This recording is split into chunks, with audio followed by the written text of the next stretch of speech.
Hello and welcome. Thank you to the first official episode of The Hush, a show that attempts to cover topics that are not always covered in mainstream media. I am very excited tonight because we have our guest on tonight to talk about Black feminism. What is it? What have you heard about it? Let's dispel some stereotypes and some rumors and hopefully all walk away informed. My guest for tonight is Gabrielle Clark. She is a Black feminist philosopher, independent journalist, and child welfare paralegal on a path of liberation. She's an alumna of Temple University with a Bachelor of Arts degree in philosophy and journalism. She's also the creator of the Black women's philosophy blog, inloveandlogic.com. I like that name. Welcome, Gabrielle. Happy to be here. Thanks for having me. You're quite welcome. So how the show basically came about is I came across your article. You have a recent essay on forharriet.com. Yes. The title of the essay, let me scroll back up. Okay, the title of the essay is There's No Beef. Black feminists and womanists must come together to do the work. So I have you on to basically explain what is a Black feminist, what is a womanist. Okay, awesome. Well, a Black feminist is a woman who embraces Black feminist ideology and philosophy.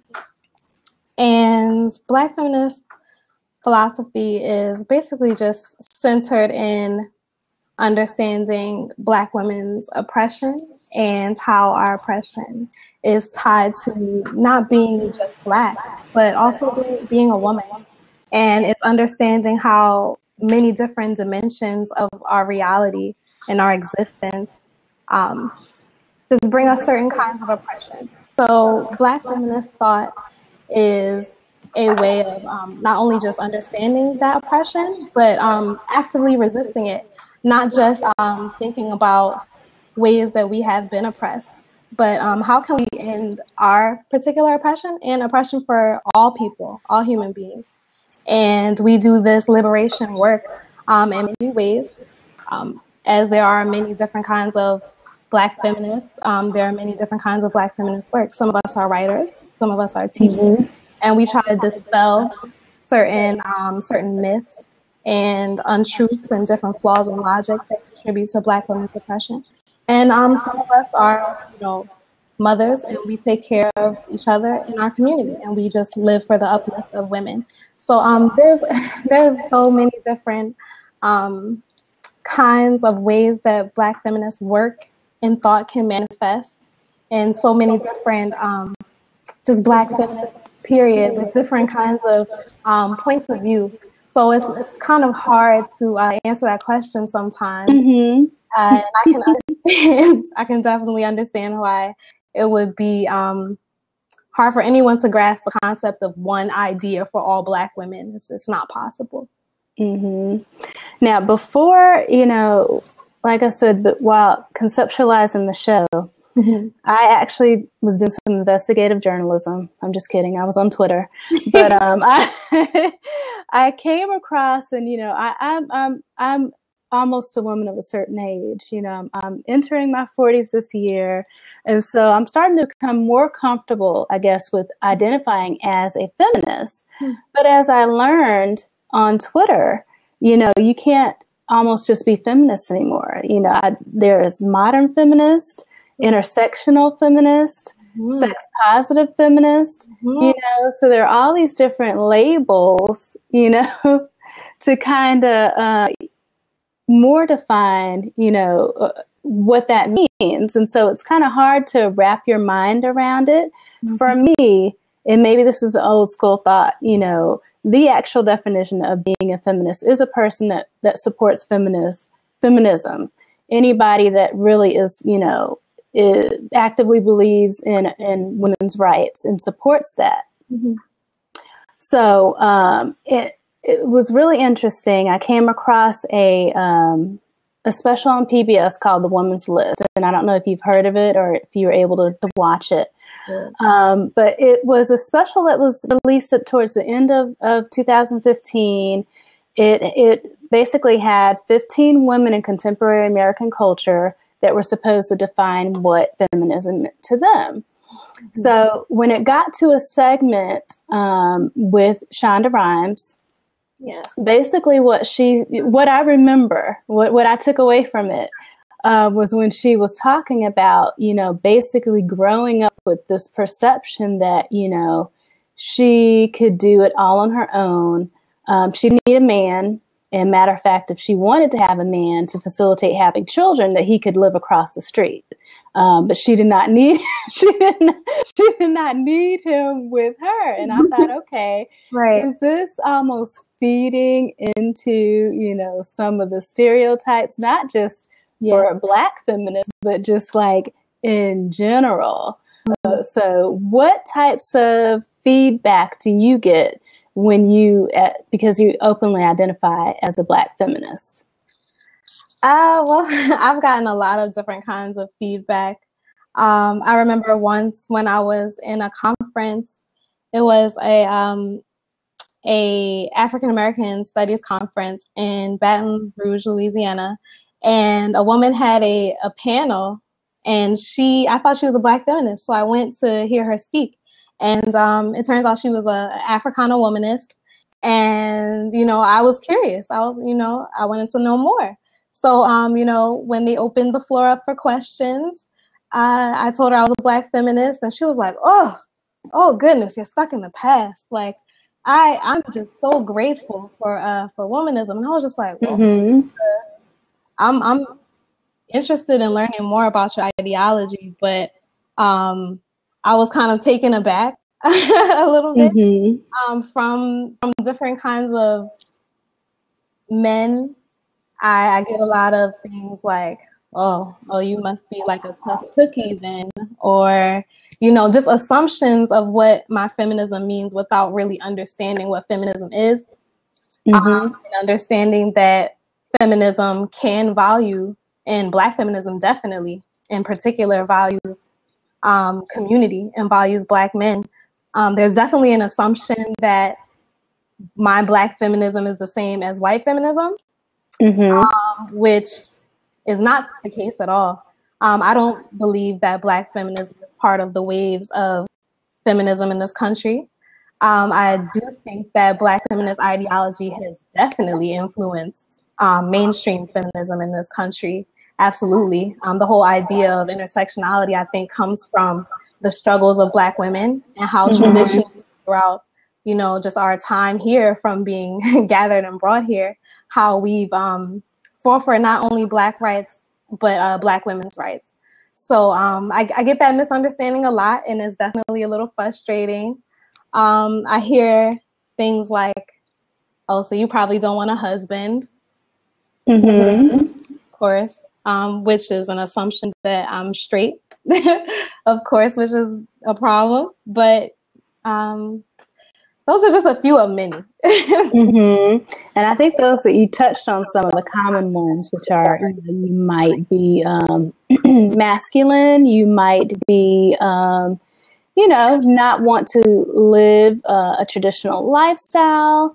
When it comes to American culture, because the dream has always been a husband and children. You might be, maybe just like aggressively, an aggressive activist. Yeah. And so it was interesting that you also, those are some common stereotypes, but you mentioned actually coming across someone who identified as an Africana womanist, who basically had a lot of assumptions based on your how you identify. So do you believe that these labels are helpful, or that they're causing even further divide among women and among people that identify as womanists and feminists? Well, I definitely think labels are helpful in some respect, because they allow us to figure out who our people are. When we're thinking about doing work and making some kind of change in the world, we want to identify the people who have common understanding as we do. and also want the same kind of change that we want. So sometimes it's necessary to put yourself out there. And sometimes the way we do that as social creatures is by creating a label. And sometimes that can be really limiting because it assumes that we don't have the same agenda, which is not always true. In the case of, like, one of my really good friends is a womanist, and we share a lot of the same ideology. And, you know, although we differ in some ways, you know, we both have the same agenda, and that's the uplift of Black communities and the uplift of humanity, you know, because when we're whole as people, the rest of the human race, including us, just functions a lot better.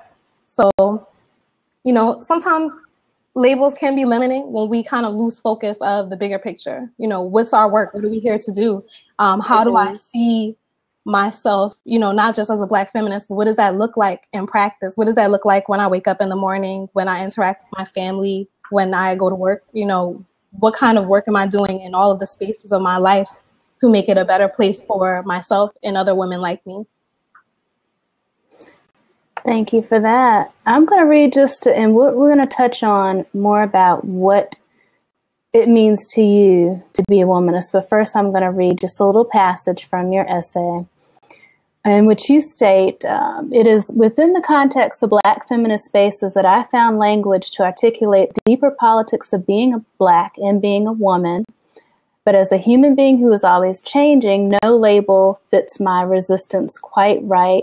Black feminism and womanism are two blooms stemming from the rich soil of Black women's thought, two distinct manifestations of Black women's lived experiences, intellectual and community work. So that was just a little excerpt from your essay. What does it mean to you to be womanist? Well, I don't label myself. I don't choose to label myself as a womanist, but as a Black woman and as a philosopher who values Black women's thought, I truly value womanism. I think it is intensely creative. I think it is intuitive. I think it shares a lot of the same missions of Black feminism, which is to elevate, you know, some of our ancestors, some Black women whose voices, you know, we missed out on because they were suppressed in their time, you know, and we do a lot of the similar work, like I said earlier. So for me, when I hear womanism, I hear, you know, a woman who values similar things that I value as a Black feminist, and I immediately look at her like a sister. I think when I first was doing a lot of research on womanism and the different kinds of womanism that there were, I didn't even know that there were that many kinds. I really got a feeling from Alice Walker that she valued Black feminists and Black feminist theory, and that she appreciated and made space for us in womanism. And, you know, when she cites when she defines what it is to be a womanist, she includes Black feminists and feminists of color in the definition. So I truly relate and identify with womanism as an ideology. I think it's inherently valuable to us. And I just think of it as another way of embracing more of our sisters and our collective points of view. Now, in your essay, and in one of the points that I just touched on, you talk about how you're always evolving and how no label really fits you quite right.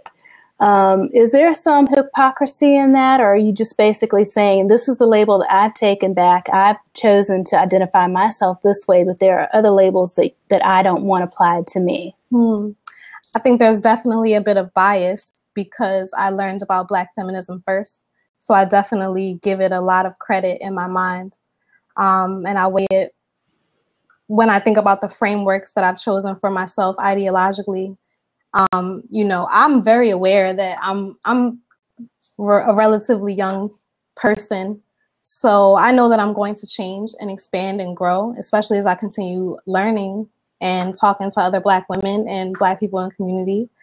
So there's definitely a paradox there between wanting to identify as a Black feminist or identifying as a Black feminist as I do, and still knowing that I'm a lot bigger than Black feminism, and that me being in the Black feminist space is expanding it.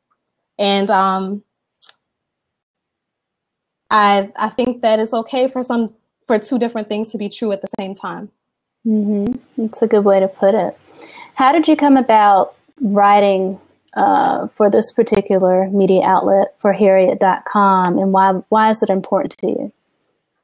Well, the outlet is important to me because their mission is to elevate Black women's voices. So immediately their mission and my mission are very similar. And I felt like it was a really great and strong publication. I love that, we are centered in that space, and our narratives are centered. I felt like I would be among like-minded women in that space. And a good friend of mine recommended, I went and talked to her and I said, Coco, I'm thinking about publishing some of my work. I haven't written anything in a long time. I am really trying to, put my voice out there a little bit and just really share a lot of the knowledge that I've soaked up over the past years. Like, I don't want to keep it to myself. And she said, why don't you pitch for Harriet? She's like, it's a great publication. And I'm like, you're right. I read it all the time. I follow them. Why did not think of that? Sometimes we need encouragement from our sisters. And that encouragement definitely pushed me to write that. And our friendship actually inspired me to write that piece. As someone who's a womanist, she comes from a different point of view as I do, but we are able to collaborate and do a lot of great work together. Very good. Now, I on my other show, which I host on Blab, called Wordplay, I get a chance to interview different writers about their work and their writing journey. And so on my last episode, I invited an author named Cassie Primo Steele, and she started getting into a course that she teaches, which is really partly designed to bridge the link between older feminists and younger feminists, which definitely come from different schools of thought. And so her viewpoint was that there was almost like there was almost like an overarching goal of feminists in the past that a lot of younger feminists don't feel was inclusive. And there was a lot of misconception about, the feminist movement itself and the history of it, and how Black women, were really in the forefront of that movement. Tell me what you know through your studies of just, studying the history of feminism. Absolutely. Well, sometimes it can be hard to pinpoint the markers of growth for Black feminist thought because Patricia Hill Collins, as she states in her book, Black Feminist Thought, one of the interesting things about Black feminism is that it's a project of revival.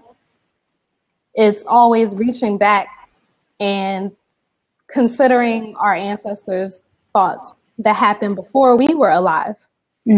So it's kind of hard to say, this is a time when, Black feminism, began to grow, and here were the origins, because we are piecing together different parts of a narrative that we lost, whether that was because our institutions were burned, whether it's because, through forced migration, we've lost touch with our ancestors in some ways. I think that in some ways, white feminism is privileged to be able to have a dialogue with their ancestors in a really clear way, to be able to reference different waves of when, thoughts sprung up. I think that for Black women, that's a much more complicated task.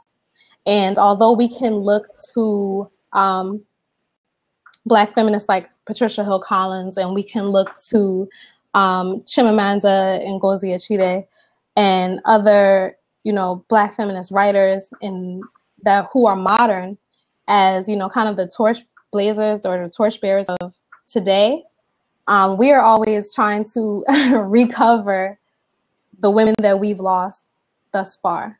So a lot of my research and my scholarship is, you know, uncovering certain things that I don't know, like learning about, you know, Rosa Parks and how, you know, she was not just a civil rights leader for, you know, Black liberation, but how she was also a fearless advocate for women's rights and a advocate for women who had survived sexual trauma.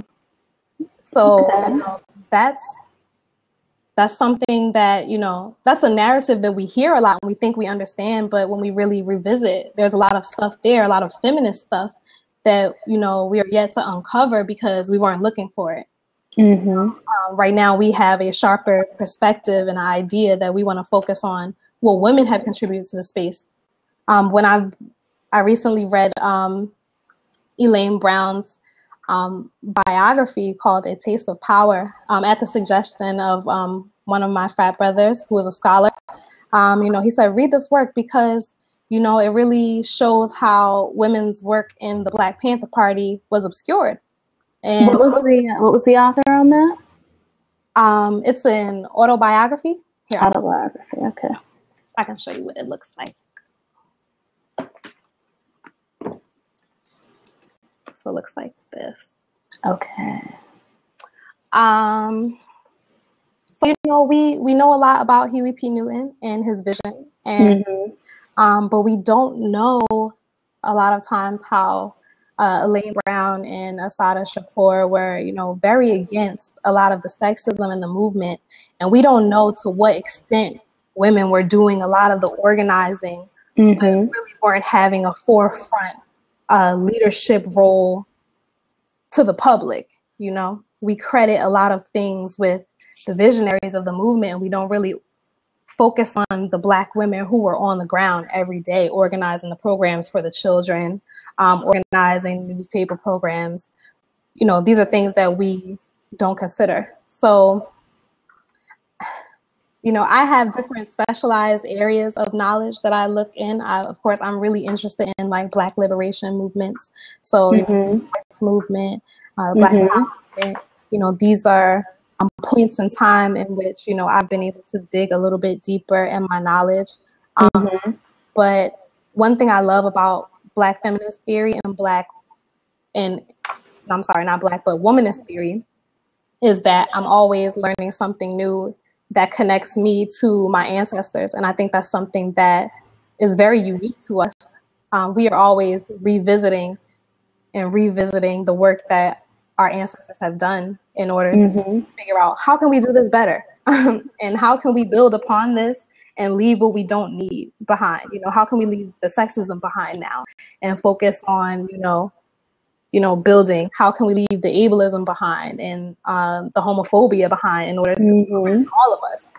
So I definitely think that, you know, my scholarship has led me to revisit a lot of the women in my history that I thought I knew. And it's definitely forcing me to look at a lot more modern Black women's thoughts. If I wasn't a Black woman philosopher, I probably would not be exposed to these great women who are doing a lot of work now, both outside of the academy as well.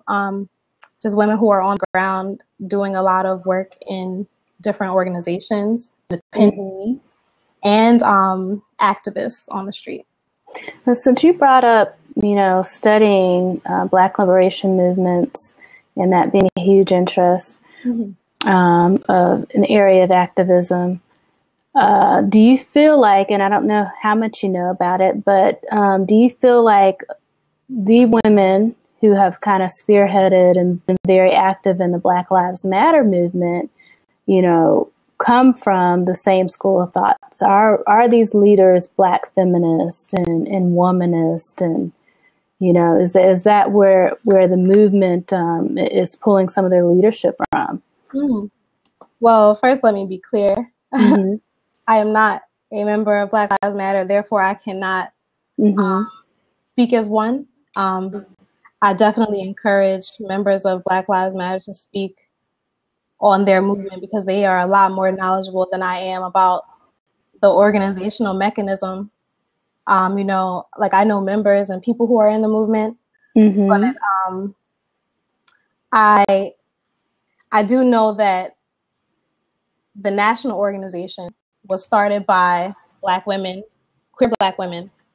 So immediately I'm thinking, you know, I'm not sure how they personally identify. That's something I am interested in now, and I am going to find out. Mm-hmm. But automatically, I see that these are women who definitely have an intersectional approach to liberation because they are not just concerned with, you know, Black people being alive as a whole. Like they are seriously thinking about, you know, the LGBT community because that's part of their survival. So it's not just focusing on, okay, what can we do about our Black men? It's like, okay, we got to focus on Black men's lives, Black women's lives, Black children's lives, Mm-hmm. Black trans lives. You know, Okay. I can definitely see that. And that, I think, is what's extremely important to note because I think that's where their resistance comes from. The urgency of it comes from. And I think that beyond how they identify, they are going to attract Black feminists to the movement. They're going to attract womanists to the movement as well because we are all interested in liberation here. Mm-hmm. Now, how has identifying and actually being a Black feminist philosopher, how does that inform your work? I know that you work as a child welfare paralegal. How does that inform your work? Okay. It makes me very critical of my role in the order. You know, I work in the legal field and I studied as an undergrad basically the law and anti-Blackness. That's how I tried to make my major. I tried to take as many classes about Black political thought, and I tried to take as many classes about the justice system, kind of make connections, how our interactions are within the justice system. So I am very cognizant of that at my job, and I'm very hypersensitive about just how many like African American children are in foster care. Like I am very aware of the huge crisis of kids in care, period. And I'm very sensitive about the culture of child welfare law and how it's shifting now. I was really lucky to hear Dorothy Roberts speak a few weeks ago at UPenn, and she wrote this amazing book called Shattered Bonds. And she is an attorney. She worked in child welfare law, and that's how she came to write this book about, you know, children in foster care. And this book was so illuminating to me because it showed how terminating parental rights for African American families is, you know, done at a much greater and faster rate because of, you know, racial bias. We're more likely to be caught into the social services system. We're more likely to be reported on for any kind of violence in the home. And we're, you know, because of just racial sensitivities, we're more likely to get in contact with the system. So, and once we're in the system, you know, the treatment there, like I'm very sensitive of that as well. So it inspires me a lot to write. And it definitely makes me know that there's so much work to be done in the system of child welfare, and they're in social services. Like I work with social workers, and, you know, a lot of things I see are very traumatic on a daily basis, or not even just things I see, but just the things I read about, the things, you know, the cases that I see on a daily basis, you know, being in court, just hearing testimonies, a lot of secondary trauma. So I'm learning also how to just take care of my energy and take care of myself in a way that, you know, I am able to, you know, show up every day and be able to do my work the best way I can for these children. Well, God bless you, because I know I have a mental health background, and I started off working in a facility for juvenile sex offenders. Wow, yeah. And so, I mean, to even sit into, you know, a shift change meeting where they're talking about, you know, the status of cases and the new, you know, those that were just admitted and where they came from, what their stories were, you know, could be horrific, you know. Absolutely. So now, for someone that that might, you know, be interested in, you know, or really feels like they identify as a feminist, but they feel like, okay, you know, it's still kind of perceived as negative, Yes. You know, overall. Do you feel that the way that, I would say maybe even over the past year, that they've kind of attached that label to different, you know, celebrities like Beyonce, you know, they've been throwing out these titles every week. Some pop star is a feminist, right? You know, do you feel like that's been helpful or detracting from, you know, from the work, from people's activism, from, you know, the way that people are really trying to change the world? I think in some ways it helps, because it definitely raises feminism and Black feminism in the public consciousness. And sometimes that's important for reaching a critical mass of everyone pretty much getting it. Like, for things to become a household name, you know, enough people have to have an interaction with that idea. So I think it's good in that respect. But also sometimes it's kind of bad, because celebrities are not actively choosing to label themselves this. You know, like, sometimes we're assuming that they are a feminist or a womanist by, you know, their body of work, or, you know, how they're representing themselves in the media when they haven't claimed it. Beyonce, I definitely think she has embraced Black feminism. I am not sure how she identifies, but she definitely made waves when she was at the award show. Was that the MTV Awards? And she had feminists in the background. Oh, goodness. Wasn't that that was the Super Bowl, wasn't it? Yeah, it was the Super Bowl where she performed, I believe, with Bruno Mars and the halftime show. Okay, right. Yeah. That was most recently. I feel like a few years ago, she had an award show, and she had like feminists, like really like a big marquee behind her when she was dancing. This is a time where the Beyonce album just came out and everyone was excited about the Secret album. So I think it's really cool to see people, you know, claiming it. But, you know, I'm always interested in not just how people identify, but how they see themselves in relation to the practice. You know, I think Beyonce, as a entertainer, you know, she sees herself as, you know, putting an art out there for the people. And for other people who are inspired by, you know, celebrities, they have to understand that, you know, you have to find your way to do the work, you know, and that's not going to look like Beyonce if you're not a singer, dancer, and everything else she is. Well, that's an important point, because I mean, I don't think it's always about, you know, comparing, oh, what is this person doing? You know, are they a true feminist? Are they just capitalizing on it? Because I know there was some discussion about some little Twitter interaction between Taylor Swift and Demi Lovato, where Demi Lovato was saying, if you were really a feminist and supporting the whole situation with Keisha and her case against Sony for, you know, the sexual assault incident, then you wouldn't just throw money at, you know, a situation. You would actually do something that would actually impact others' lives, you know, and do something that maybe was a greater act of advocacy in her mind. So I know that when you kind of break it down and say, okay, maybe my way of advocating, or maybe my activism looks like this, and it is, I'm writing, and whatever else you choose to do, in your personal life. Absolutely.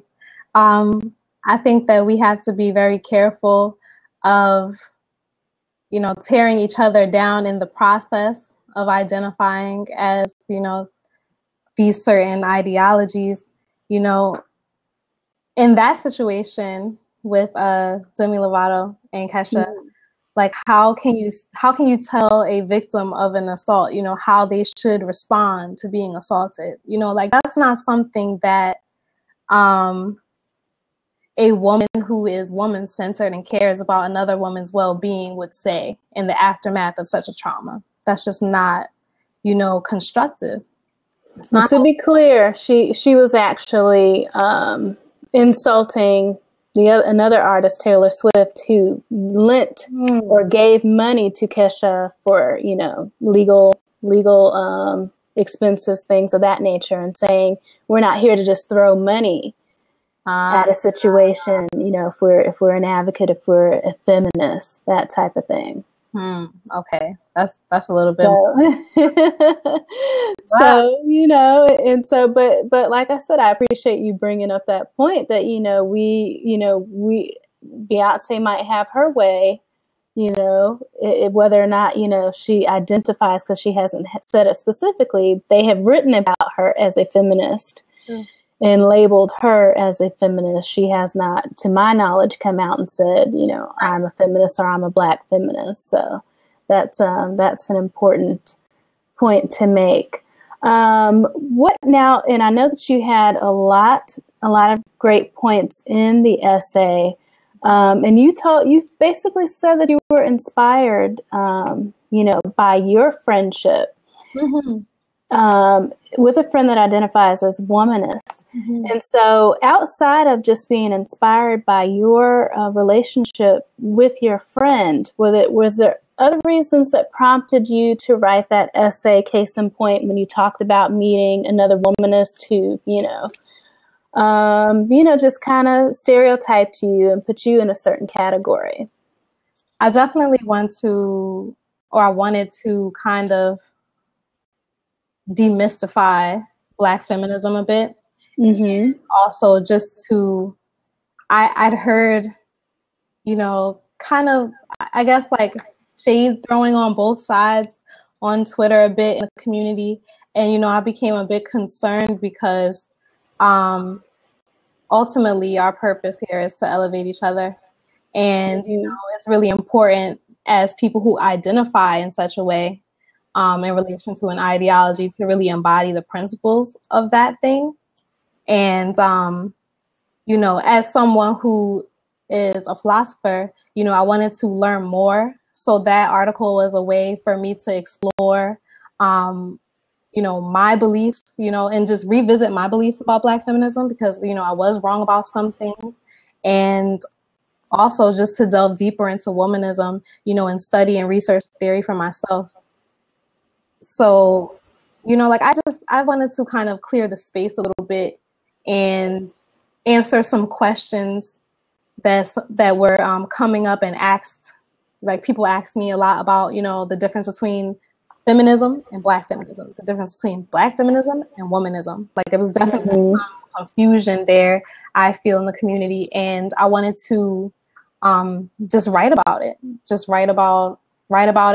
a cathartic way, just to get it out. And also just in hopes that it would, help some other people who have some questions about the ideologies or were attracted to them and wanted to learn maybe more about them. I thought, my writing could be a good entry point into both of those worlds and beyond.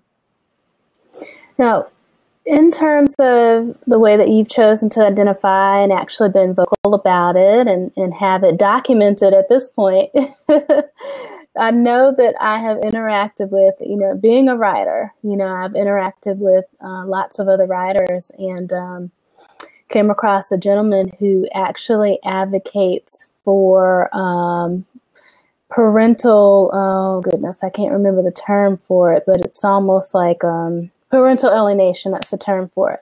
But in the course of him writing for the Good Men Project, he had actually like lost out on a job opportunity. Do you ever worry about things like that? I do, because I'm human, and I had a conversation with a friend. I'm like, I'm really about to put myself out here a bit, and there's definitely some risk involved in sharing my ideas, which are not always the most popular, but I do think that they contribute and that they are healing for the people that they're meant for. And ultimately that wins out on, any kind of personal slight setback. I know why I'm doing what I'm doing. I'm definitely staying true to myself and to Black women when I write. Mm-hmm. And, if I lose out on an opportunity because of what I write, it was not meant for me. And, I'm hoping that anyone who engages my thoughts years from now will have an understanding that, I evolve as a person, as a human being, and I have a right to do that. And that, I'm trying to do this with integrity, and, I'm not trying to, hurt anyone or harm anyone. So, I can't see why, this wouldn't lead to, me fulfilling my mission of uplift. Any amount of sharing your art, is always going to take some amount of any way that you share your art is going to take some amount of courage. Mm-hmm. There's always going to be people that interpret it differently, agree with you or don't, or disagree with you. So, I relate to that. I relate to your thoughts, and this is my purpose, and this is how I choose to share. So I can definitely appreciate that. But for somebody that's coming up, somebody that's young, that, might even be interested in being a feminist, but just does not relate to what they know of, as a feminist, as somebody that supports feminism, where do they even begin that journey of learning, about how different feminists identify, learning about Black feminism? Where did it begin for you? For me, it began in physical spaces. So it was interacting with women who did not even yet label themselves as Black feminists, but eventually began to call themselves Black feminists or delve into that kind of theory. So it was being around, activist women, and mothers, and just people in the community who were doing a lot of work, and just really, really understanding that we had a lot of things in common and that we had a lot of common goals. That led me to do a lot of research on my own and really, read authors like Patricia Hill Collins. When I got Black Feminist Thought, I was so excited because it's like an anthology just full of all types of different women, all types of different Black feminists. So it kind of clicked and set in for me. Just their use of language and their ways of describing their experiences mirrored my own. Reading authors like Bell Hooks and Audre Lorde, like I felt at home amongst them, and Alice Walker, I felt at home. I felt transported in a way to a place where, like my humanity was acknowledged. And I think that's where it started for me. So for some young women, it won't necessarily be a book. And I understand that, I'm different in that way. For some women, it's going to be being in the community and being with leaders, women leaders who embrace a woman-centered ideology. For some women, it's going to be on Twitter or on Tumblr, interacting with different Black feminists and womanists who share their ideas there and educate the communities for free there. And, for some like me, it will lead to a deeper understanding. I personally got tired of reading like white men's theory in philosophy department. And, I just kept asking myself, where are the Black women? Where are Mm-hmm. Yeah. Can we read some of us? Mm-hmm. So that prompted my search and my research. And I just feel like whatever the entry point is, it doesn't matter as long as, someone finds a home or learns something. Mm-hmm. And when you talk about, it might be somebody's journey might be working with particular organizations or working out in the community. Are there any that you can identify that you feel like are doing great things? Oh, definitely. I think that Black Lives Matter is doing a great job. I know the Philadelphia chapter is about to do some great work for Black women. And, I'm really excited to be a part of that and to collaborate and work with them and support them. So I will definitely share more information on social media about that as that new platform rolls out or that new initiative rolls out. As far as women's organizations, I know Women Organized Against Rape does a great job. Women Against Abuse, they come and they do a lot of advocacy work for women at events that I've been to and been part of. In Philadelphia, there's an organization called Love is Peace of Herman Davis. I support and respect them a lot. They do a lot of advocacy work for women experiencing domestic violence. And I'm sharing some of the resources in our in the chat room. Go ahead. And if I have any more resources, I will definitely share them after. And if anyone else has any, I would love if you could share them with me, because that's definitely something that I think we need to do more of, like connecting women-centered organizations with each other, whether they're, on universities, grassroots, or, corporate nonprofit. I think we need to engage each other on all levels. So I would love to know about some organizations. Oh, and I'm a member of Zeta Phi Beta Sorority Incorporated. We do a lot of women-oriented work and a lot of women-oriented initiatives. So I can't forget about my sorors. Okay. I want to get called up for that. Right? Girl, weren't you just talking to us? Well, I'm going to take a moment. I'm going to open up a seat just in case anybody has any questions that they want to ask our guest, Gabrielle Clark, about her essay, about her feelings and her thoughts about the differences between Black feminist and womanist and any other viewpoint. So a seat is open, and you are welcome to chime in. Well, Gabrielle, what's next for you? What is next for me? Well, I would like to keep writing. I meant to say this a little earlier, Shanon. I'm really inspired by your portfolio and your body of work. I see you have a lot of similar issues that you like to write about, as far as, wellness and about domestic violence,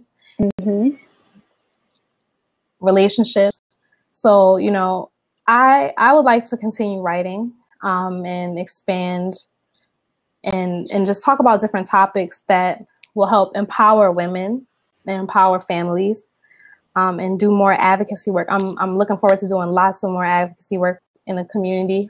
And career-wise, I am still trying to figure that all out. I do love my job, so I'm going to continue doing the legal advocacy work that I do for children for now. And, the rest, I have no idea. I just know I'm going to be somewhere writing about it. Well, make it interesting. I'm sure you will. I appreciate you saying that because, that is definitely what propels me to keep going, is to definitely just, staying in my own truth. And as long as you're doing that, when you're sharing it with others, it's going to touch somebody. And my writing, your writing may not be for everybody, and that's okay. But it's certainly always going to garner its own audience and hopefully help some folks in the process. So it's definitely one of the ways that I choose to, to advocate for others.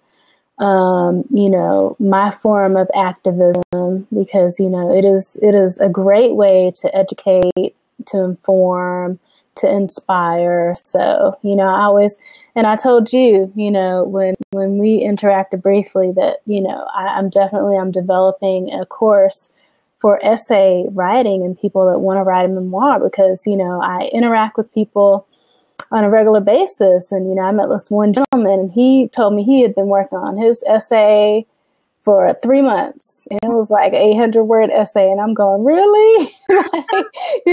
But everybody is not able to, put that out there. That's a psychological block. That's not that's not somebody that's not skilled. That's somebody that's saying, I'm not good enough, or I don't know how this is going to be received, and, and letting those types of fears block them, so I hope to be able to encourage other people and offer a lot of great tips. But, I think you are a phenomenal writer, so I think you should continue in that lane and wherever else you choose to expand, because the great thing about writing is, it can kind of take you anywhere. Like I'm currently interested in developing stories for TV and film. So it's like, it's another area where it's like, okay, we need our voices heard, So where can they find you online? You can find me online at inloveandlogic.com. It's a new blog, so you will see a lot more posts from me rolling out this month and beyond. And you can also find me on Twitter, All Wolf No Sheep. Very good. Well, I am, will definitely have just a little recap on my website, which is mylovethe4writing.com.